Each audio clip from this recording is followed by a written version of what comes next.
Thanks, Jose.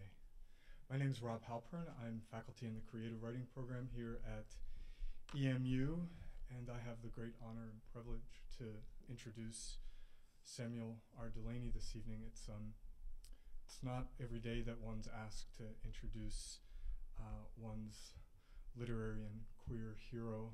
So, and in 5 minutes, so you'll bear with me. And before I forget, Samuel Delany will be reading for the Creative Writing Program's Bathhouse Event Series tomorrow afternoon at 5 p.m. in Roosevelt Auditorium. So that is not to be missed, right?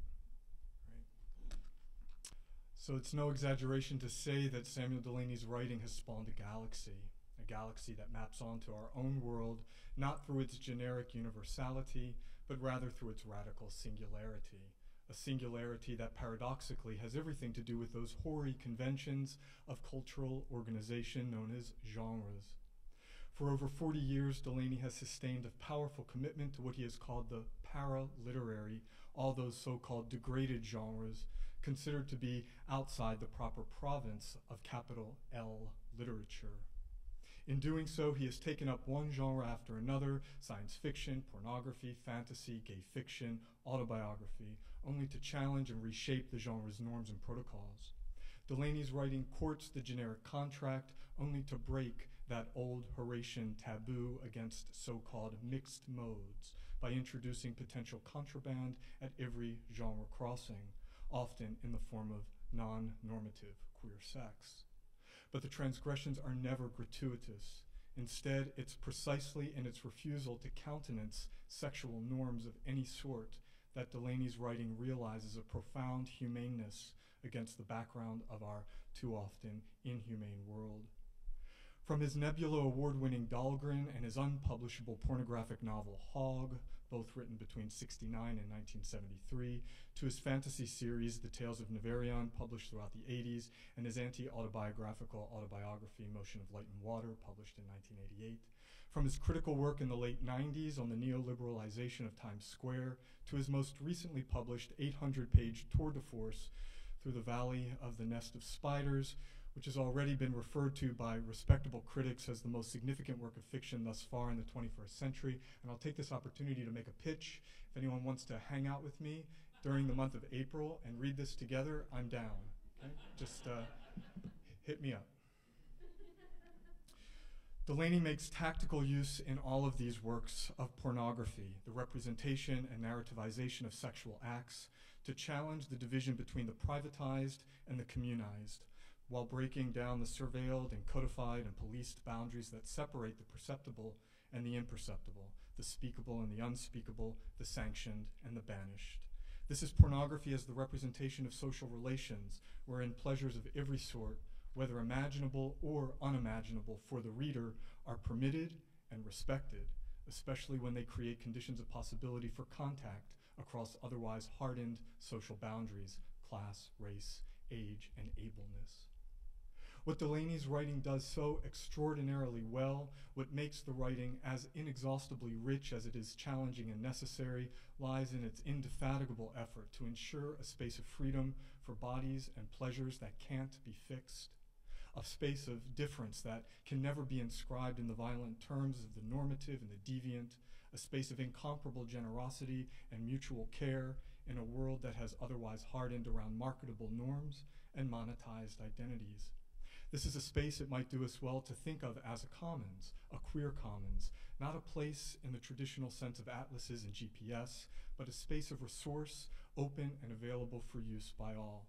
Historically, the commons refers to everything that sustains and nourishes human life: rivers, pastures, wild game, and forest wood.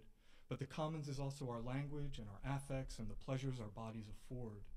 The commons is a real utopia. It's here and with us now, even though it cohabitates with conditions that always threaten to enclose and negate it. Delany's work implicitly struggles to reclaim a queer commons of bodies and pleasures from the encroachment of values that seek to codify, commoditize, and normalize under the empty sign of the market's tolerance. For those of us familiar with Motion of Light and Water, there's a critical scene there of utopian longing for an abandoned future, a scene reflexively narrated from the writing's present tense in 1988 in the midst of the AIDS crisis. The narrated scene, however, is set in 1963 in the pre-Stonewall St. Mark's Baths. The abandoned future I'm referring to is the future imagined by the gay liberation movement, a future whose incipience can be felt in the writer's narration of his social awakening at the baths in 1963, a future that would be interrupted by the AIDS crisis itself, during and after which gay politics abandoned its radical utopianism, first by necessity, then by a political climate that had already hardened around all those codified norms and marketable identities. The narrator's vision in Motion of that, quoting, that gym-sized room replete with an undulating mass of naked male bodies spread wall to wall, becomes, in narrativized retrospection, a scene of social discovery and self-formation, identity, not as deep psychological image, but rather as the recognition of oneself as a subject in a social movement, a scene pregnant with a future of somatic plenitude and political power. This longing for an abandoned future connects the scene of an emergent queer possibility in 1963 with its modest realization in the intentional community of Gilead, a community of our relative present tense that serves as the speculative utopian setting for a queer commons in Through the Valley of the Nest of Spiders. Gilead is a community, quoting now, dedicated to the betterment of the lives of Black gay men and of those of all races and creeds connected to them by elective and non-elective affinities. This is a community committed to protecting its participants from the most inhumane of all contemporary phenomena, the market, in the interest of always new economies of bodies and pleasures, and I believe this is what we will hear about this evening. Author of over 30 books of fiction and at least 12 books of nonfiction, Samuel R. Delany is professor of English and creative writing at Temple University. An acclaimed critic and novelist, he is a winner of multiple Nebula and Hugo Awards, an inductee into the Science Fiction Hall of Fame, and recipient of the William Whitehead Memorial Award for Lifetime Achievement. His novels include Nova, Dahlgren, Trouble in Triton, The Madman, Dark Reflections, which won the 2008 Stonewall Book Award, and most recently, Through the Valley of the Nest of Spiders.